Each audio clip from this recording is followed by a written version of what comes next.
Did you guys watch Bellator over the weekend? I don't know that I've ever missed a Bellator where Aaron Pico's fighting. Aaron Pico was the hottest prospect to ever come into MMA. Aaron Pico entered MMA a hotter prospect and with more on him than just say what Bo Nickal is going through right now. Bo is the hottest prospect since Aaron Pico, but I don't know that Bo passed up Aaron. Like this was massive when Pico came over. Pico missed out on making an Olympic team, thus what would have made him the youngest Olympian in U.S. history. And he lost out by losing a match 4-4. It was tied. They went to a criteria and gave it to him. I mean, Pico came in hot. Then it turns out that Pico was a boxer. Then it turns out in Pico's youth, he used to go over to Europe and enter pancration championships. He'd been fighting for a while. This is hot. This is really interesting stuff. So I've just come along the journey. And I watched Pico even trade camps, train who he's being cornered by. Right now he's out in Albuquerque. Jackson and Wink, they got the answers. He's going out there. So I'm along for the ride. I'm looking at him. And every time I judge him, I judge by his body. And I swear to goodness, he looks even leaner and he looks even stronger each time I see him, which is going to happen. I talk about that Olympic team birth, just so you understand. I'm talking about a boy. That was a boy. That was a teenager who still has another round, right? You get that round of maturity. They call it puberty. You go through that. You get a second round as men. Men get another, right around 25 years old, you get another round of strength just by staying alive. And I feel as though Pico is still coming into that. But if anybody has had a run of bad luck, it's Aaron Pico. His first fight, for example, it's at Madison Square Garden. It's pay-per-view. It's a feature bout. The media's everywhere. The expectations are high. He gets caught in a guillotine, gets choked out right away. And how many times have we seen a wrestler in their first fight come in for that wrestling takedown and expose their neck? Lots. Almost every time, as a matter of fact. And sometimes it doesn't always finish, but almost every time the opponent taking on a wrestler doesn't know anything about the guy except he's going to want to tackle him, they're looking for front choke. They're looking for guillotine. All right. Pico gets everything, right?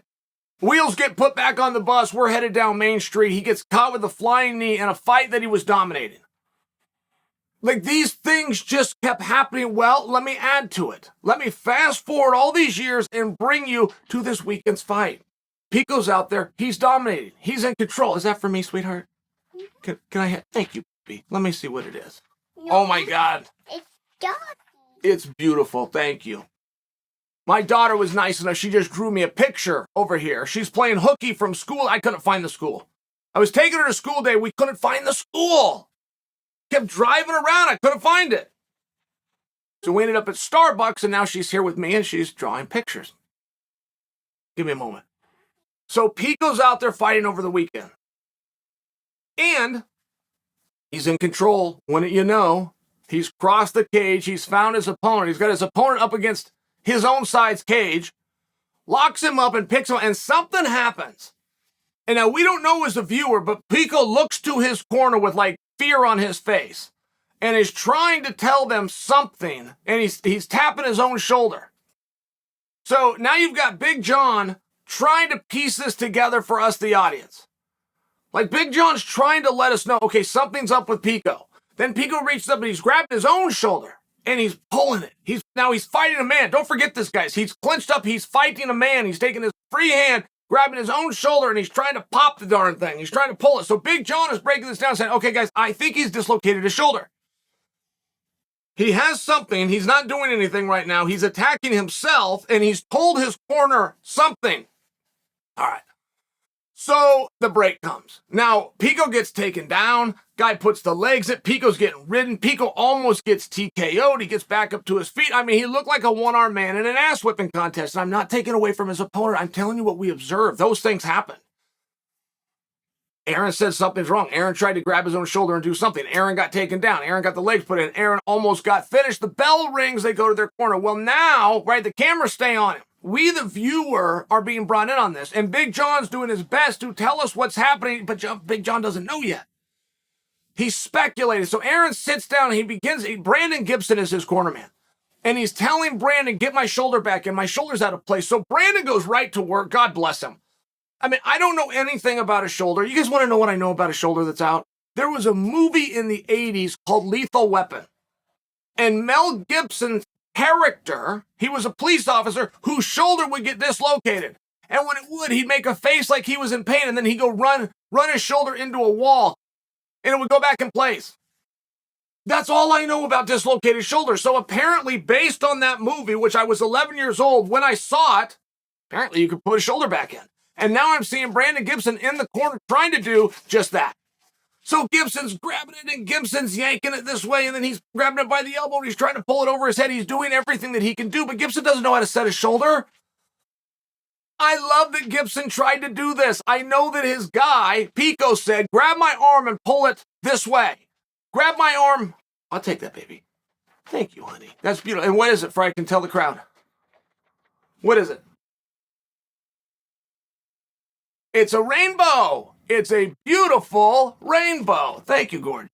I'm going to put it right over here. So Gibson's trying to pull this shoulder, but you guys really have to appreciate this because Gibson took a little bit of flack.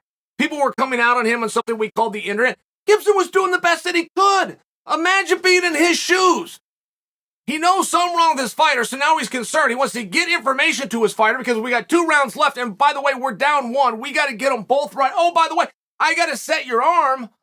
And he tried to do it. Gibson was a superstar, in my opinion. I thought it was a cool move that he even tried. Now, because of this display, because of all of the theatrics that are going on for what I'm describing, commission gets hip to it.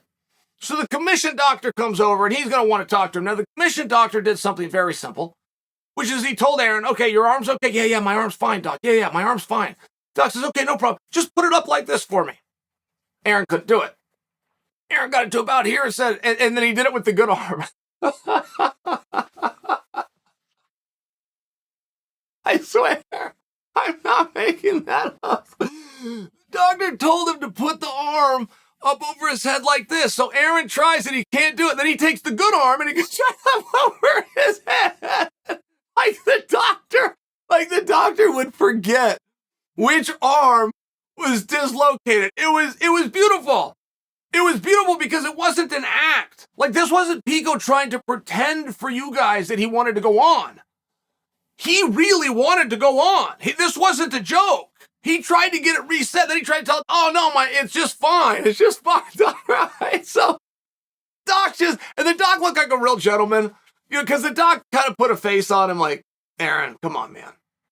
You know, I got a job to do here. My job is to make sure that you go out there in close to the same condition as you came in here. I can't let this fight go on. Okay, so the doctor tells the referee, stop the fight. They stop the contest. Now, what a terrible thing, because Aaron was ranked number 2. His opponent was ranked number 7, and we're giving no credit to the opponent.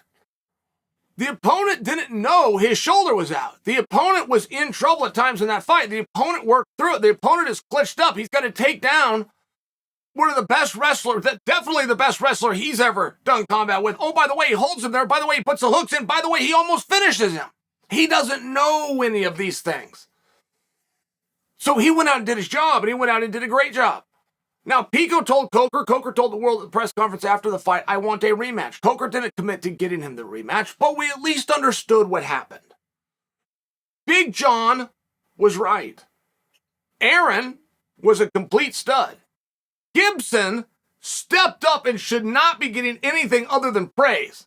Gibson tried to serve his athlete in a role that I can guarantee you Brandon Gibson's never set a shoulder before, and he definitely hasn't done it between rounds of an ass-whipping contest with commission staring at him. I thought everybody did a great job. I thought it was one of the more interesting parts of the entire weekend.